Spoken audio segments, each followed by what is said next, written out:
dipshit. That is not what a fetus looks like, okay? It's a clip of cells at 12 weeks. There's a plague, and it's called... It does not look like that. It's a clip of motherfucking cells. No hands are shown for that time. It's a white fucking racist fucking veil that doesn't stand for women's rights. Get the fuck out of here. Fucking dipshit. And get that camera out of my...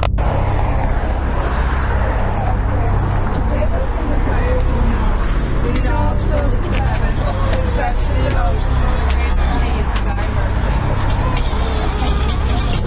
Oh my Jesus, forgive us our sins, save us from lead all souls to heaven, especially those who greatest need thy mercy. Hail, Holy Queen, Mother of mercy, light, our sweetness and our hope. To thee do we cry, the banished children of Eve. To thee do we send up our sighs, mourning and weeping in this valley of tears. Turn then, most gracious advocate, thine eyes of mercy towards us, and after this our exile.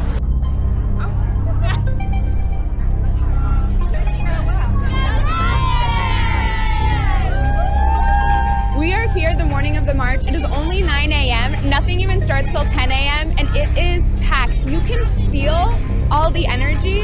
When we were out here yesterday for the inauguration, it was empty, and this is wild. My body, my choice. My body, my choice. My body, my choice. How old are you? 9. Is this your first protest? Yes. Right away when we started dating, I realized that he had Playboys, and it didn't, I didn't see like the threat. I didn't see the danger.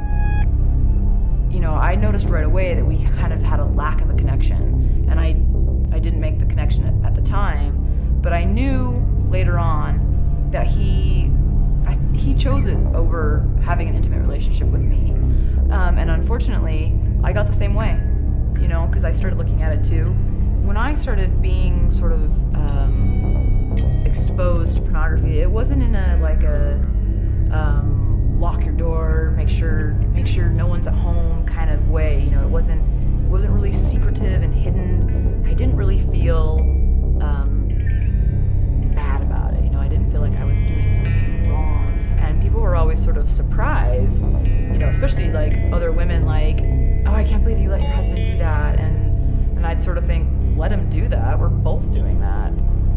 Well, after about a month of starving, I decided that I was going to make that phone call. I had a can of beans and 1 can of potatoes in my cupboard, and I was hungry.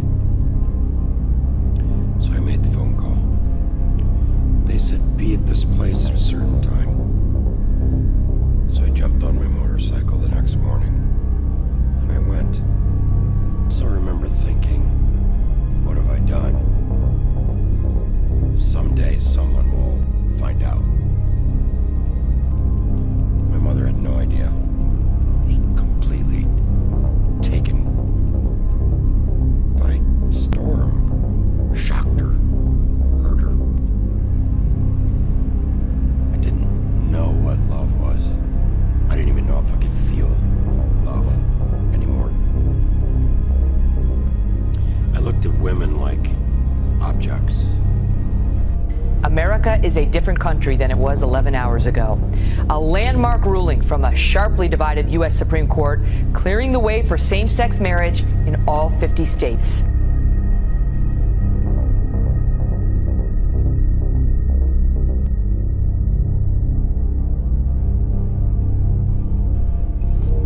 Justice Samuel Alito suggested today's ruling leaves traditional marriage supporters in a tenuous position. Quote, I assume that those who cling to old beliefs will be able to whisper their thoughts in the recesses of their homes.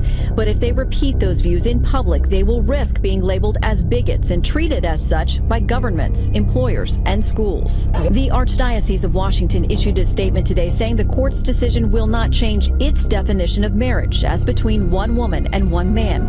Yet acknowledged the Catholic Church will soon face a situation in which its teaching and practices, quote, may be perceived to conflict with civil law. Welcome to the Kelly File, everyone. I'm Megyn Kelly.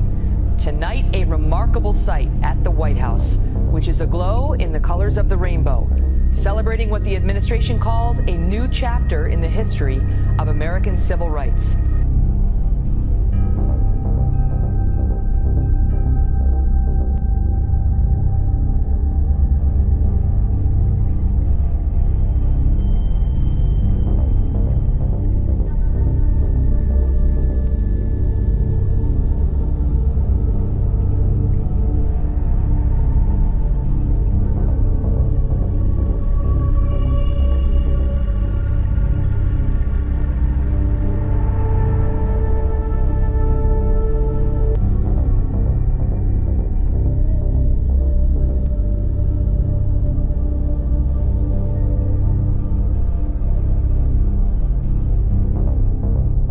In Manchester, New Hampshire, is Reverend Gene Robinson, Episcopal Bishop of New Hampshire, the first openly gay priest to be ordained a bishop of a major Christian denomination.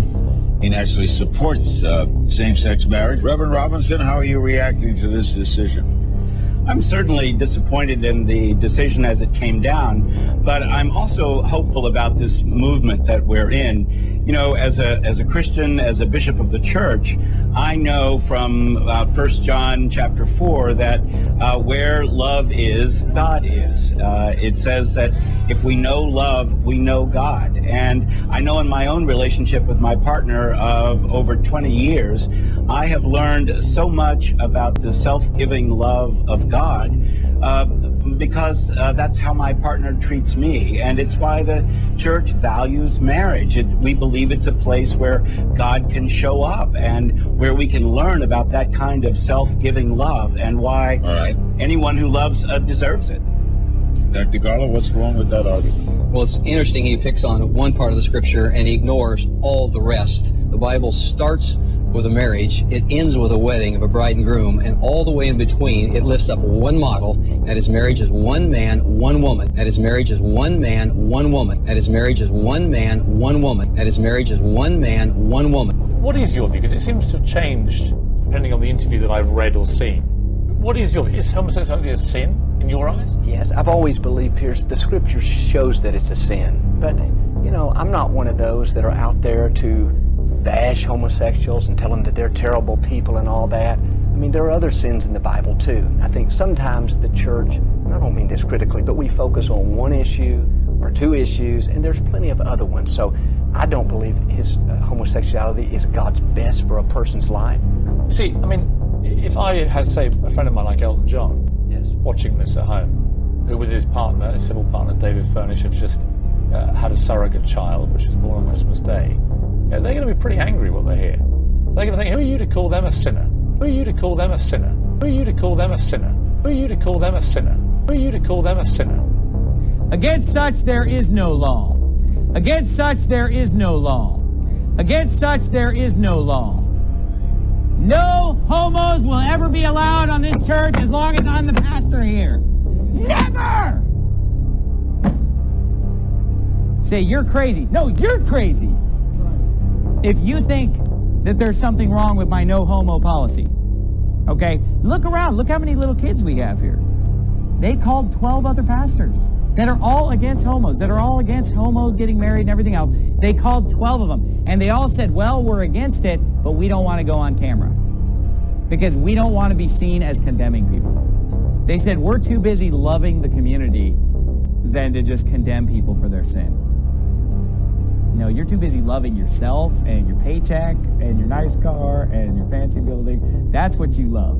Because if you loved the Lord, and if you loved your kids, and if you loved your church members, you'd tell them the truth, what the Bible says. And look, all these statistics are mainstream. None of this stuff is hidden. I lost my statistics, but none of it's hidden. It's all mainstream.